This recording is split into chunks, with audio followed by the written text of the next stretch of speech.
So as I promised in the last video, in today's video, I will talk to you a little bit about how to use the wheel of life or the wheel of goals to set your goals for 2021. But before that, I want to talk to you a little bit about my 2020. Actually, it was one of my best years so far. I know it was a depressing year for a lot of people, and let's take a few seconds to pray a little bit for those who lost anything or anyone in 2020. I wish you all the best. I wish you will achieve all of your goals. I believe in you, but mostly you believe in yourself. You know that you are strong enough to surpass anything. So just go and get what you deserve. Now let's move to the video.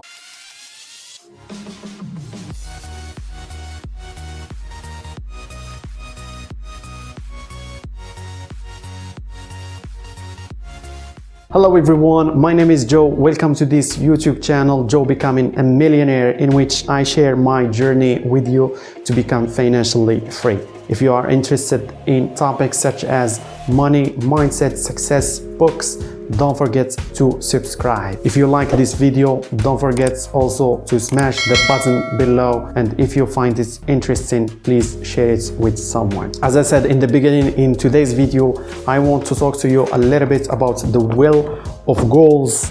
But before that, I will tell you a few reasons why 2020 was a great year for me. First of all, I will start with things that are very important for me but may not be very interesting for you. For example, relationship-wise, I got engaged in 2020. At the same time, because we stopped working from the office, I started working from home. It got me to spend more time with my family, and at the same time I saved a lot of time from transportation, lunch breaks and all that stuff, so I could invest that time in doing other things, as I will mention. Also in 2020 I got to try or do a lot of things. For example, I did dropshipping with a partner, and at the same time I did dropshipping on my own. It was my first time ever doing dropshipping from A to Z on my own. It was a great experience, and you can watch the full video about it on my YouTube channel.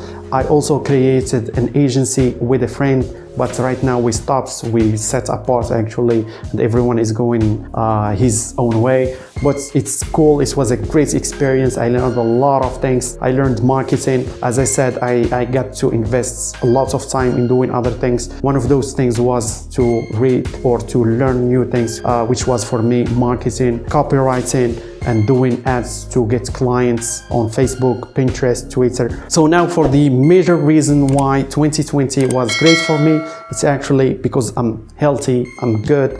I have a shelter, I ate well. I know for a lot of people, they take those things for granted, but for other people, it is not the case. So if you have those things, and when you get some depression ideas or you feel down, just remember to be grateful for those things, because other people, they really don't have that. The reason number two, which is money. In 2020, I got to double my income, which also helped me to save more money, which is the first time I do that in my whole life. I never saved any money. I was a huge spender, so I'm happy for that. The third reason is books. Actually, in 2020, I read about 8 books or 9 books, which is average or below average for some people. But to know that I moved from reading 1 to 2 books to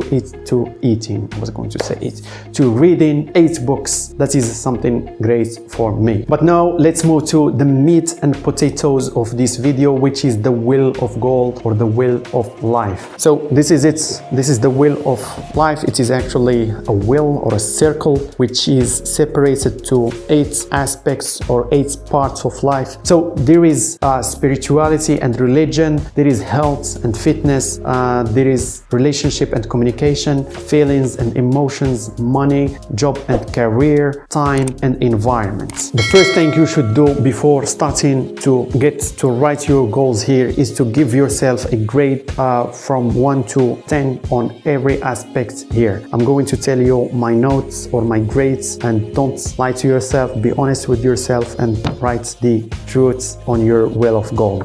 So for example, for me, for health, I gave myself 3 out of 10. I'm almost 40 pounds overweight. I don't go to the gym a lot. I don't work out. I don't walk a lot, so it's something bad for me. For emotions and feelings, I give myself 8 out of 10. I feel I am in peace with myself. I feel I'm good right now. I get sometimes some depression ideas, but I can control that, I can fight that. Let's move to this third one, which is relationship and communication. So for relationship, for the personal parts of relationships, it's good for me, it's amazing. But for the professional parts, it's not that good. I don't have great relationships with professional relationships with people. It doesn't mean I have bad relationships. It just means that I don't have professional relationships, which means I don't work with a lot of people, and I want to work with a lot of people. I want to have like clients or to just be mentored by someone. For job and career, I will put 5 out of 10.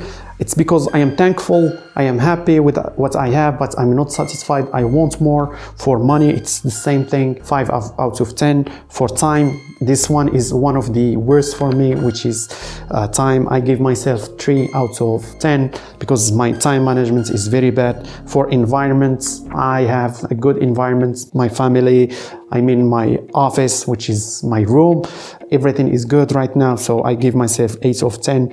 For spirituality and religion, it is the minimum possible for me, so I give myself 5 out of 10. I'm sorry, from time to time I will switch looking here instead of looking here because I'm sometimes just confused because I have a screen in front of me and I just cannot stand not looking at myself. So whatever. So now let's move to the fourth aspect that I will focus on in the next 3 months, which are job and career, money, time and health. I will start with the easy one, which is health.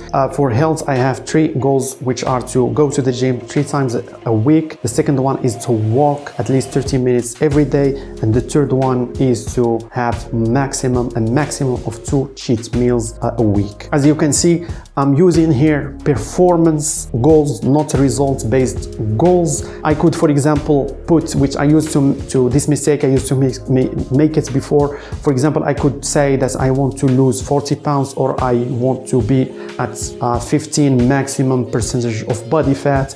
But I prefer right now to do performance goals, not results goals. So for job and career, the first goal is to start a brand. I want to use the marketing I learned. I want to use the copywriting skills I learned to start an e-commerce brand, a real brand, not just for dropshipping. The second one is that I want to start a career in YouTube, which means I want to do a minimum of 40 videos for the next year. The third goal is actually, it is a mix between relationship and job and career, is to have at least a plus of 2 new clients. What I mean here, not clients for the brand parts, but for my freelancing, which is social media management. For money, it is almost all numbers. For the first part, I want to save at least 200% of what I saved last year. The second goal is to get 2 new sources of income. The first goal is going to be YouTube. The second goal probably will be the brand I talked about. And the third goal, which is a package of a lot of things, which is to make at least $1 on YouTube. This one englobes a lot of things because to be monetized on YouTube, you have to hit 1,000 subscribers and you have to hit also 4,000 of public watch times on your videos. Now I will move to time management. For that, it is also easy for me to set. The number one goal is to be able to wake up before 8, which is something I really struggle with. I struggle to wake up early. Yeah, I'm a sleeper, so I just want to be able to wake up before 8. The second one is to read a minimum of 30 minutes every day. And the third one is to be able to spend at least 30 minutes with my family every day. So those are the aspects that I will focus on. As I mentioned in the last video, you don't have to sacrifice completely the other parts, so you can set the minimum possible. So that is it. I hope you learned something, or you at least got inspired to write down your goals, to use them. One trick at the end I want to say is that you should use or put this one in somewhere accessible where you can see it every day, where you can read it every day. I'm not going to talk about the law of attraction, visualization, all that stuff. I want to be practical here, but if you put it in front of you, I will be putting it actually here. You will be able to focus a lot on your goals, because if you can see it every day and you don't work for your goals, you will be feeling guilty, and that is a little bit of more of motivation for you, because you will need every piece of motivation in life, whether it is guilt or someone pushing you or being inspired. All kind of motivation are good, so just do it. As I said, put it somewhere where you can see it or read it every day. I just do sometimes random stuff. Yeah, so that's it. It was nice talking to you. Great, see you next time.